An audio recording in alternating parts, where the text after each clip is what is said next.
Hey everybody, welcome back. Change your perspective, change your awareness, change your life. I'm Dr. Michelina, leadership consultant, logotherapist, and a meaningful life coach. And I specialize in all things choose life so that you and your descendants may live. Choose life. And there are a lot of ways we choose death. There are a lot of ways we do not show up in good leadership in our life, right? Because leaders choose. That's the first thing. We can mentality. I talked about it 2 videos ago. That ability to make a choice and go with it and stick by it and feel good about it and be like, yep, got this, we're going, is a widely suggested leadership characteristic. Any great leader you've ever read about in history, in any fictional novel, in any thing ever had a can-do mentality. They could do the things, and they did do the things. So highly sought after, widespread leadership characteristic number 1, yes, we can. Leadership characteristic number 2, it feels good to be led by a leader, okay? It feels bad to be led by somebody who is insecure, not confident, doesn't know what they're doing, emotionally reactive. That does not feel good. You do not feel safe. Your position does not feel secure. Like, it is not fun to be in positions with people who are not leaders. And so what ends up happening is that people do not interpret themselves as leaders. They do not identify as a leader. What does that mean? People are constantly and continually in non-player character mode, NPC, right? Side character energy, and or victim mentality. When you are not in leadership, you are more often than not in victim. It's like, oh, I can't figure this out. Someone has to figure that out for me. Because I'm a victim. I'm helpless. I can't do this. That sounds and feels so terrible, right? And so, like, I was super blessed to have a mother who was just a leader. Like, she's just like, we can do this. We're going to do this. It doesn't effing matter. That can-do mentality, that, like, good, strong leadership. Like, my mom was a single mom of 3 kids under 3, okay? 3 kids under 3. In a great many day and ages, people will be like, I can't do anything about this. I can't do this. What am I supposed to do? My life is over. I don't know what to do. No. My mom was like, I gotta take care of these kids and I'm going to. Right? Can-do mentality. I can and I will. Don't know how, it'll get figured out. So we lack, in this day and age, good leaders, right? We lack people who are accountable, we lack people who are reliable, and we lack people who are consistent. Those are the 3 like top characteristics of a good leader. They are consistent. You can count on them regularly, right? Now think about your own life. Where are you consistent? Where do you consistently show up again and again in the same energy, awareness, attention, right? Like, where do you show up and you are just the same you again and again and again and again? If the answer is nowhere, you're already not in good leadership. I could already tell you, right? But you're like, oh, I show up consistently at work. You know, you're probably not in good leadership at your house 9 times out of 10. Oh, well, I consistently show up strong, like, for my partner, but I don't always do that for my kids. Okay, then you're not in good leadership there, right? There is a necessity that comes about with leaders, that they have to be consistent and people on whom you can rely. And so the best leaders have safe spaces where they can be not consistent, right? So, like, if I'm constantly consistent to my team, it means I'm showing up in a place other than that where I'm not consistent. So maybe, I don't know, if I'm not married, but let's say I was, right? Single as a Pringle, guys. But let's say I had a husband and he was like, he knew, like, safe space, total rock. Like, he knew I'm running shit all here. So every once in a while I need to lose my shit over here, right? Everybody needs a place to be a little inconsistent, especially when you are a woman and you have a lot of hormones and there's like a lot of things that go on in tiny bodies when you are a woman. So And that's just science, guys. That's not feminism. That's just, we have a lot of hormone cycles. Men have one. Okay, that's it. And so sometimes it is harder for women to be consistent, especially emotionally, because we're fighting more of our natures to do so, right? And so everybody needs a space where they can be inconsistent, where they're not putting their leadership cape on, right? They're like, I'm a leader, but right now I'm just in my downtime. But you need to know where that space is. Most people don't. You don't get to show up inconsistently to the people that are your constituents, which is to say, like, if your children or your followers, you don't get to show up emotionally reactive where they're concerned. They get to show up emotionally reactive. You don't, right? That's one of the reasons why I don't want to have kids, because it's like, you're always on.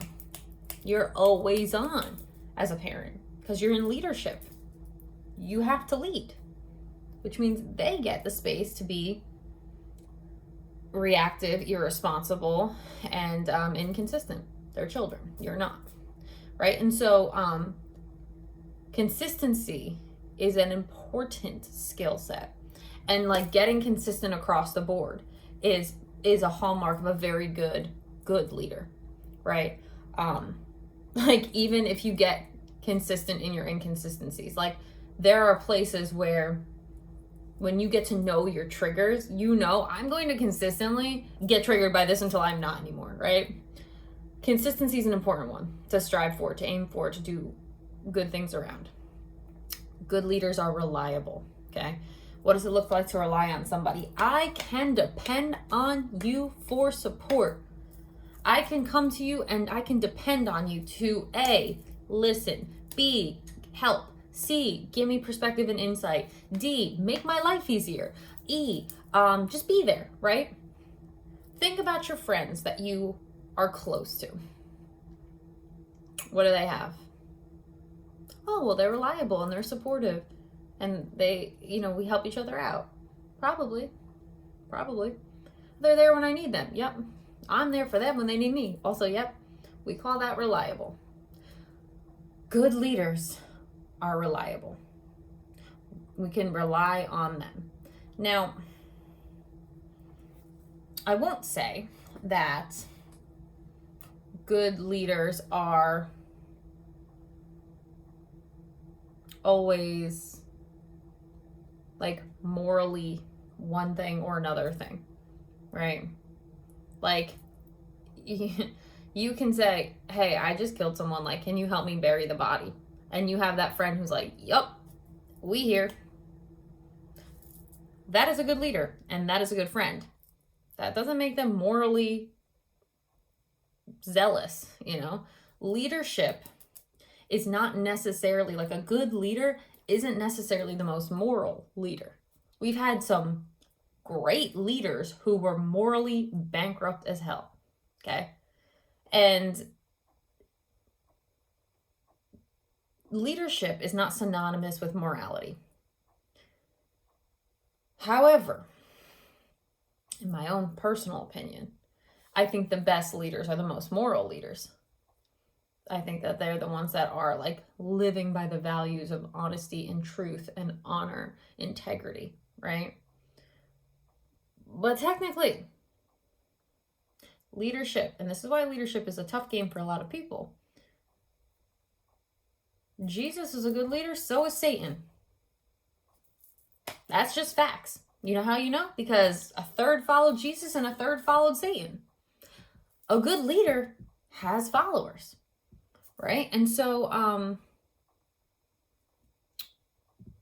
it doesn't necessarily have to do with any kind of morality. So reliability has to do with being there, showing up consistently. Good leadership. The other thing a good leader is accountable, right? Being accountable means owning your shit, taking ownership of your part and your influence.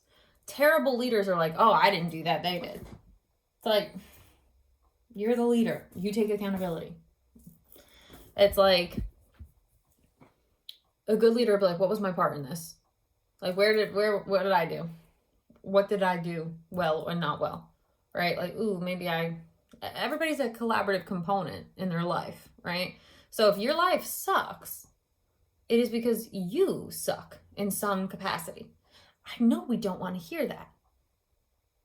But I don't care, because I'm going to tell you the truth. And the fact of the matter is, if your life sucks, it is because you are not in good leadership. And so what ends up happening, and that can be choices from, a while back, right? 5 years ago, I was like, I don't like my life. How do I get out of it?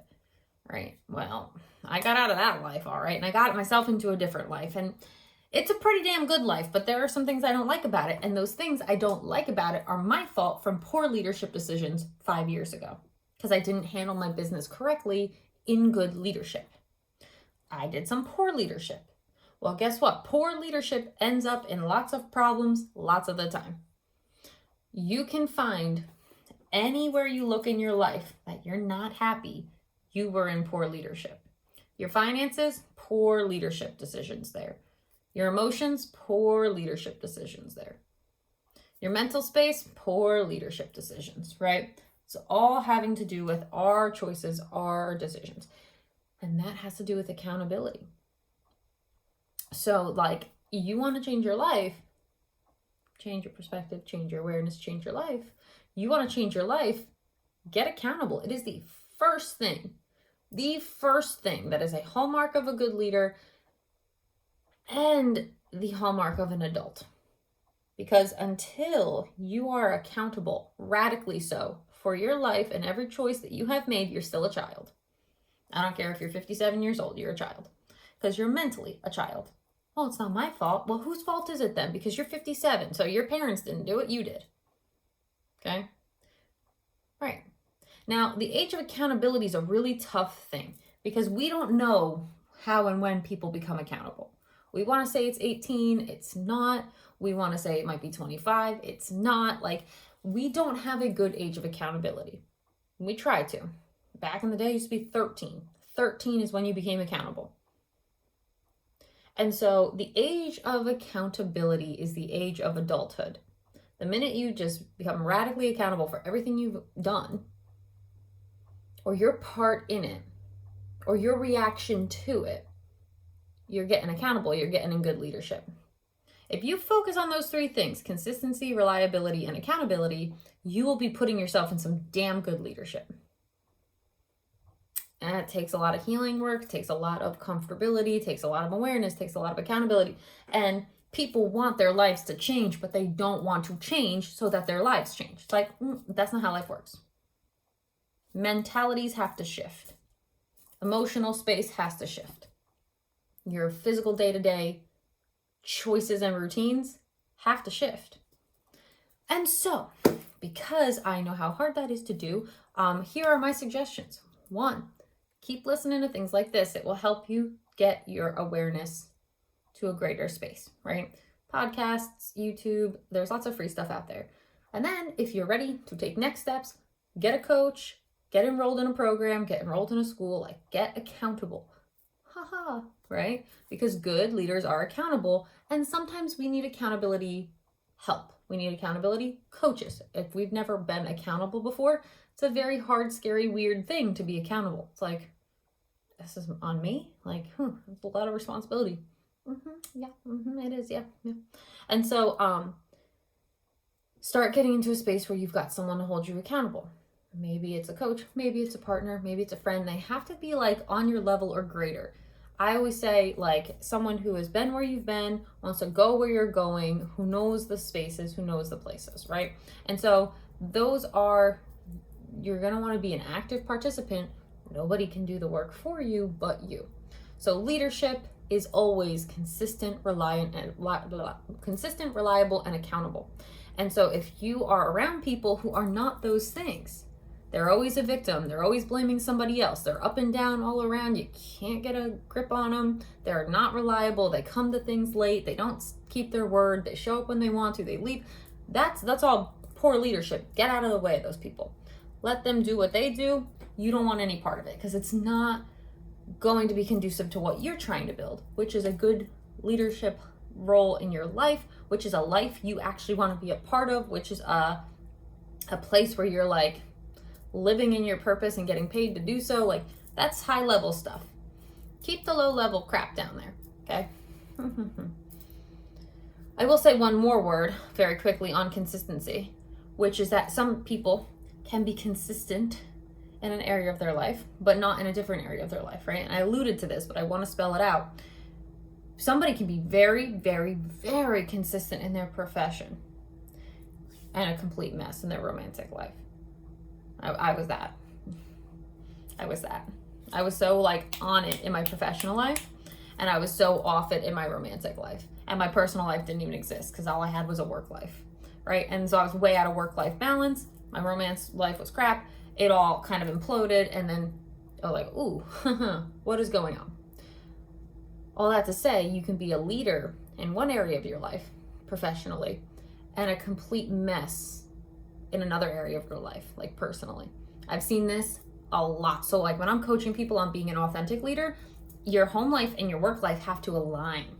The same person you bring to work is the same person you bring to home, and vice versa. Now that's a tricky thing people are not great at. So you might be like, yeah, I am consistent, reliable, and accountable at work.